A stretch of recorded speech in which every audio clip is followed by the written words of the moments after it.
Ce programme vous est offert par UBA. UBA, Africa's Global Bank.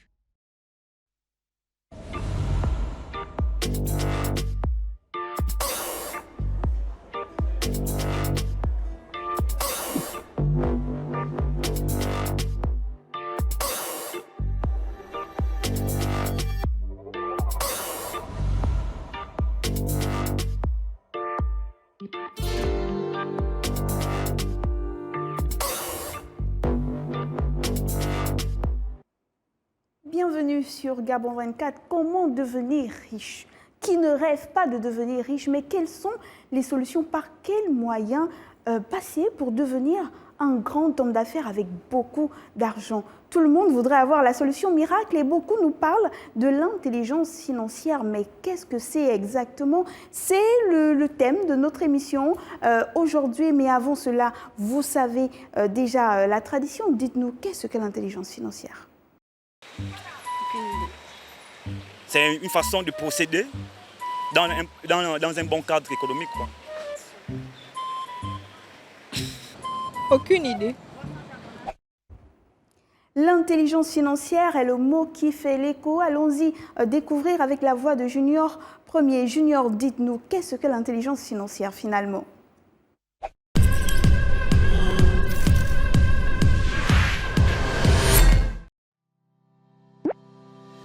L'intelligence financière est une notion apparue dans les années 2000 et qui a été popularisée par le célèbre auteur Robert Kiyosaki, qui en est même l'auteur.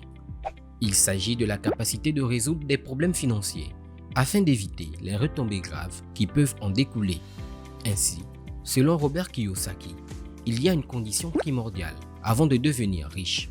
Cette condition serait de trouver un moyen afin de résoudre le problème financier dans lequel se trouvent 90% des personnes. Selon Kiyosaki, il est impossible de devenir riche tout en vivant dans les crédits financiers tout au long de votre vie. Toujours selon lui, le fait de cumuler des crédits, dettes et autres ne sert strictement à rien. Sinon, vous menez à la faillite.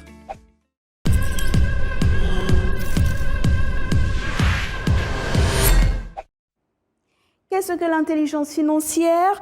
Quelles sont les opportunités qu'offre le continent africain pour permettre à ses habitants de devenir des citoyens riches? Parmi tous les différents business qui peuvent exister, quel est celui qui pourrait faire en sorte que l'on devienne riche? Nous allons répondre à toutes ces questions tout à l'heure avec notre invité sur le plateau. Nous recevons Bicinte Djonga Botsi Kabobé. Bienvenue, vous êtes consultant financier. Merci d'avoir répondu à notre appel. Non, c'est moi qui vous remercie à l'honneur qui s'attache à votre invitation. Très bien, vous avez écouté, on a défini tout à l'heure, mais dites-nous, c'est quoi la différence qu'on établit entre l'intelligence financière et l'intelligence économique? Bon, de prime abord, étonnant que l'intelligence économique, c'est tout simplement une collecte de données et d'analyse en vue d'une bonne prise de décision. L'intelligence économique repose sur un triptyque. Nous avons comme ça à la veille la sécurisation de l'information et l'influence. Mais retenons très rapidement qu'il y a trois formes d'information au cœur de l'intelligence économique. Nous avons l'information blanche, l'information grise et l'information noire. Et c'est quoi la différence entre les trois informations? Bon, l'information blanche, c'est tout simplement l'information dont tout le monde a accès. C'est une information grand public. Mais par contre, l'information grise, c'est l'intermédiaire entre l'information blanche et l'information noire. Et je vais chuter par là, l'information noire, c'est tout simplement l'espionnage industriel. Très bien, ça c'est l'intelligence économique. Et l'intelligence financière en deux mots. C'est vrai qu'on l'a défini tout à l'heure, mais en deux mots, on retient quoi? On retient que l'intelligence financière, c'est tout simplement l'augmentation de votre QI financier. C'est la gestion intelligente non seulement de votre actif, mais aussi de votre passif. Très rapidement, l'intelligence financière, c'est aussi la sensibilité non seulement aux risques, mais aussi aux opportunités. Donc, elle sert à nous aider à développer notre QI financier. Mais dites-nous, est-ce que l'intelligence financière égale beaucoup d'argent? Donc, si je développe cette intelligence-là, c'est pour avoir seulement beaucoup d'argent. La richesse ne se résume qu'à ça, finalement? Bon, il faut noter qu'au cœur de l'intelligence financière, il y a aussi d'autres leviers, tels que le QI émotionnel. Vous apprendre à comment gérer vos émotions lors d'une prise de décision. Parce que vous savez, il y a quelque chose qu'il faut dénoncer, c'est ce qu'on appelle dans le milieu de la finance, c'est la générosité financière spontanée. C'est-à-dire grâce à la maîtrise de vos émotions, vous ne pouvez pas donner de l'argent gratuitement. Je vais vous donner une illustration. C'est le cas de Bill Gates qui était dans un restaurant avec sa fille et, le garçon, c'est-à-dire le serveur, était venu comme ça auprès de la jeune fille. Cette jeune fille a donné naturellement un pourboire à hauteur de $100. D'accord. Et le papa, M. Bill Gates, a donné $10. Ce monsieur était choqué et il s'est interloqué en disant « Mais M. Bill Gates, comment expliquer que vous êtes l'un des hommes les plus riches du monde, vous me donnez $10 alors que votre fille a donné $100 ?» Il a tout simplement répondu que ma fille, son père, c'est l'un des hommes les plus riches du monde. Par contre, mon père, lui, il était fermier.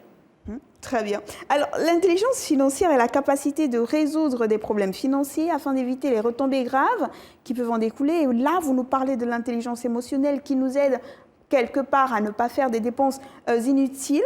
Mais comment est-ce qu'on met tout cela en musique, finalement? Bon, il faut noter toutefois que pour mettre tout cela en musique, je suis celui de penser que c'est l'État. Mais l'État, parce qu'en fait, pour juste faire le parallèle, c'est l'État qui a la primeur dans l'élaboration des politiques économiques, donc lors des prises des décisions qui émanent du gouvernement, mais cela peut aussi émaner d'une tierce personne ou encore des institutions privées ou tout simplement de supranations. Attendez que lorsqu'on parle ici de supranations, nous faisons allusion à la BAD, à la Banque mondiale ou encore au FMI. Vous faites bien d'aborder ce pan-là, parce que nous, on voulait vous demander, est-ce que l'intelligence financière ne concerne que les États, les entreprises, ou même le simple citoyen qui, finalement, devrait avoir la capacité d'avoir ce QI assez élevé en termes de finances? Chaque intérêt, c'est le bien de tous. C'est l'ensemble de la loi. Adam Smith. En principe, tout le monde a besoin de l'intelligence financière. Pourquoi? Parce que ce soit une personnalité morale ou physique, le but recherché, c'est le profit. Et l'intelligence financière répond à ces attentes en vous donnant des méthodes qui vous permettront d'être à la hauteur de vos attentes du point de vue financier. Quels peuvent être les avantages de l'intelligence financière pour un État qui arrive véritablement à saisir ce concept-là? C'est au niveau de la gestion, parce qu'il faut dire que depuis 1971, le capitalisme a totalement changé de règles, avec la position du président Nixon, lorsque ce dernier a suspendu la convertibilité du dollar en or, faisant tout simplement du dollar, une devise. Donc, à partir de là, la configuration mondiale a changé et l'intelligence financière est un atout pour nos États africains. Très bien. Donc, on parle des États africains. Et déjà, peut-être nous dire quelle lecture vous faites de la finance africaine aujourd'hui? Comment elle se porte? Bon, la lecture que je fais, il faut d'abord féliciter nos États parce que au sortir de cette crise, nous avons fait preuve de résilience économique. On fait preuve de résilience économique, nous avons pris des prises de décision qui vont dans le sens de protéger nos économies. Pour preuve, en 2008, lors de la crise mondiale financière, ça n'a pas empêché le secteur financier africain d'être en pleine expansion. Comment se traduit le besoin de l'instauration de l'intelligence financière sur le continent? Comment est-ce qu'on ressent ce besoin? Nous allons prendre un cas spécifique, le cas du Gabon. Généralement, au Gabon, sauf disposition contraire, nous avons plus de 1500 emplois par an. Au bout de 2 ans, malheureusement, 60 voire 70% de ces entreprises disparaissent. Elles disparaissent pourquoi? Parce qu'en fait, elles n'ont pas des atouts nécessaires en termes de gestion de leurs finances. Il reste 30%. Les 25% sont des micro-entreprises qui malheureusement ne grandissent pas. Vous conviendrez avec moi que toute entreprise normalement constituée est appelée à grandir. Et les 5% sont des entreprises qui ont eu des parts de marché significatives au niveau du Gabon. C'est pratiquement le même schéma en termes de crise sur le continent africain. D'où l'importance d'introduire dans nos entreprises africaines la notion d'intelligence économique pour gagner des potentielles parts de marché. Donc, on introduit la notion d'intelligence économique et financière surtout. Mais le mode d'emploi, c'est quoi? Par exemple, moi, je souhaite, je l'ai dit à l'entame de mon propos, je souhaite devenir riche. C'est quand même l'une des ambitions de l'intelligence financière. Je veux devenir riche. Je passe par quelle étape pour le devenir? Est-ce qu'il faut aller à l'école pour devenir riche? Parce qu'il y a certains experts économistes qui disent qu'on n'a pas besoin de faire beaucoup d'études pour devenir riche, finalement. Donc, l'intelligence financière, est-ce que ce sont des études? Est-ce que c'est une certaine malice? On passe par quoi? C'est quoi le mode d'emploi? Vous savez, il y a Wallace Hitler qui a écrit le livre La science de devenir riche. Vous savez, la discipline d'intelligence financière est similaire à l'algèbre. 1 plus 1 est égal à 2. C'est-à-dire que si vous avez les méthodes des lois qui gouvernent l'acquisition du succès, vous deviendrez forcément riche. Mais tout cela requiert aussi de la discipline. Voilà pourquoi nous parlions en amont de la question du QI émotionnel. Comment maîtriser ses émotions. Donc, on veut devenir riche. Et vous, vous êtes un citoyen gabonais, vous vivez dans la capitale gabonaise, vous avez des frères, des amis, vous voyez un peu comment on dépense notre argent. Est-ce que vous pensez qu'on est dans un réel besoin de développement de l'intelligence financière? Ou alors on l'applique sans savoir que nous sommes en train de l'appliquer finalement? Bon, il peut avoir, comme disait quelqu'un que j'aime bien, Édouard Balladur disait il y a 2 formes de leaders. Il y a les leaders par nature et les leaders par procédé. Les leaders par procédé, c'est ceux qui vont dans les grandes écoles apprendre les méthodes de management pour pouvoir faire face à des crises. Mais par contre, les leaders par nature, c'est les gens qui ont ce potentiel, c'est inné en eux en fait. Mais pour revenir sur l'intelligence financière, il est important que nous mettrons l'accent sur le passif et l'actif, très rapidement. Vous savez, l'actif, il y a ce qu'on appelle des dépenses actives, c'est-à-dire c'est tout ce qui génère de revenus supplémentaires. Il y a ce qu'on appelle des dépenses passives, c'est ce qui ne génère pas de revenus supplémentaires. Je vais citer comme ça l'acquisition d'une voiture que vous transformez en taxi. Cela génère des revenus supplémentaires. Par contre, l'acquisition d'une voiture, pour des raisons personnelles, cela ne génère pas de revenus supplémentaires. Mais c'est quand même difficile de parler d'intelligence financière à l'heure où la Covid-19 a quand même chamboulé l'économie mondiale. Vous le savez, je ne vous apprends rien. Aujourd'hui, on parle de l'inflation, le panier de la ménagère qui ne cesse de s'alourdir, même si on souligne que les autorités gabonaises mettent tout en place pour essayer d'aider les citoyens. Mais la réalité, c'est que la Covid-19 a véritablement impacté le citoyen lambda. Et là, on lui demande d'avoir une certaine intelligence financière. Cette intelligence financière, il la met en musique avec quels moyens? Bon, tout part d'abord des objectifs qu'on veut atteindre, parce que l'intelligence financière parle d'investissement sur le long terme. Ça, il faut l'accepter. Et quand on parle d'investissement sur le long terme, il y a la notion des sacrifices, parce qu'il faut un rendement. Et le rendement, un coût, rien n'est gratuit. Et il faut aussi faire tout simplement ce qu'on appelle une politique d'amortissement des coûts. Vous devez révisiter vos charges. C'est-à-dire, si vous avez un faible, on va dire pour l'alcool, si vous avez l'habitude de prendre 2 ou 3 bières en passant, revenez à une bière. En fait, c'est un exercice difficile, mais avec le temps, vous allez vous accommoder. Si réellement vous êtes sincère avec vous-même. Et là, on est en train de parler de la relance des économies. On a le plan d'accélération de la relance de l'économie et plusieurs États africains et même partout dans le monde essaient de sortir de la période de la crise. Et l'intelligence financière peut jouer un rôle indispensable. Ce sera lequel? Oui, il faut tout simplement, c'est comme je disais, c'est de l'investissement, c'est voir toujours sur le long terme. C'est quelque chose que nous avons pas sur le continent africain. Nous voyons toujours sur le court terme. Vous savez, demain existe. Avec nous, sans nous, le soleil apparaîtra. Donc, lorsque l'État, c'est une personnalité morale, lorsque l'État engage des investissements, ces investissements doivent être sur le long terme. Et non seulement ça, l'État doit aussi réduire son train de vie, en fait. Réduire son train de vie. Il y a des institutions qui ralentissent légèrement même pas la machine dans nos États. Il serait peut-être temps que nos gouvernants puissent avoir regard là-dessus. Pour citer le cas de Patrice Talon. Vous savez que Patrice Talon a suspendu certaines ambassades où il n'y a pas plus de 200 Béninois dans le monde. C'est aussi de l'intelligence financière.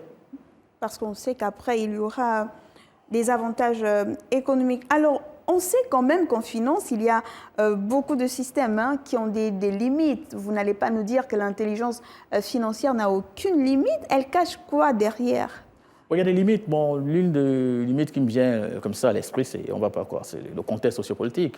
Il y a ce qu'on appelle dans le milieu, dans la finance, ce qu'on appelle le risque payé. Le risque payé, c'est quoi? Si un pays est au bord de l'explosion, s'il y a tout le temps des séditions, cela n'est pas propice pour l'intelligence financière. Il y a aussi la question de l'hostilité à l'épanouissement intellectuel. Si des intellectuels ne peuvent pas apporter leur apport intellectuel au niveau de la gestion de la chose publique, c'est un peu compliqué. Donc, tout par de là, il faut tout ce qui est hostilité. Nous devons prohiber cela dans nos États afin que l'intelligence financière puisse être épanouie dans toute sa dimension. Et justement, est-ce que cette intelligence financière-là est plus indispensable dans certains secteurs que dans d'autres? Est-ce qu'il y a des secteurs où il faut impérativement l'appliquer? Non, il faut l'impliquer. En fait, toute entreprise qui a comme objectif avoir du profit, indéniablement doit faire appel à l'intelligence financière pour une amélioration de son rendement. Donc, si on fait appel à l'intelligence financière, ce qu'on veut du profit, vous l'avez dit, et on fait comment pour évaluer les retombées de cette intelligence financière-là? C'est tout simplement une étude d'impact. Une étude d'impact, c'est-à-dire mettre un tableau d'évaluation. Les indicateurs peuvent être qualitatifs ou quantitatifs. Avant de nous séparer, nous avons la question de l'internaute, celle de Franck. Il est au Cameroun. Il dit finalement, faut-il avoir des connaissances en finance pour être riche? Indéniablement. Indéniablement parce que, en fait, pour voir, parce que lorsqu'on fait la comptabilité, il y a forcément le passif et l'actif. Et si vous n'avez pas, vous n'avez pas les subtilités de ce qu'on appelle l'ingénierie financière, vous aurez du mal à progresser.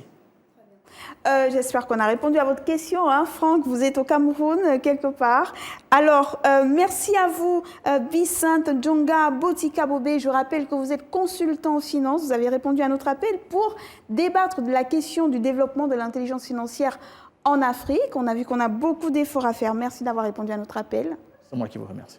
Alors, pour devenir aisé ou riche, il faut être financièrement intelligent. C'est ce qu'on retient de cette émission. Apprendre des personnes qui ont de l'expérience dans le domaine, ça aussi c'est important. Et petit bonus d'experts, sur le continent africain, on a des domaines qui ne manquent pas. Par exemple, le domaine de l'agriculture, celui du numérique ou encore celui de l'énergie.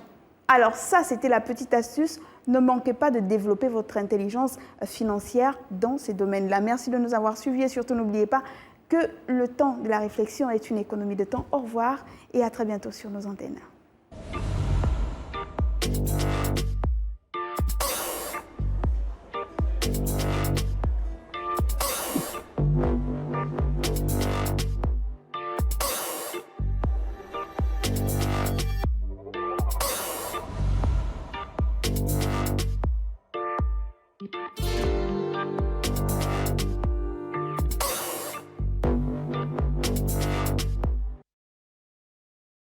Ce programme vous a été offert par UBA. UBA, Africa's Global Bank.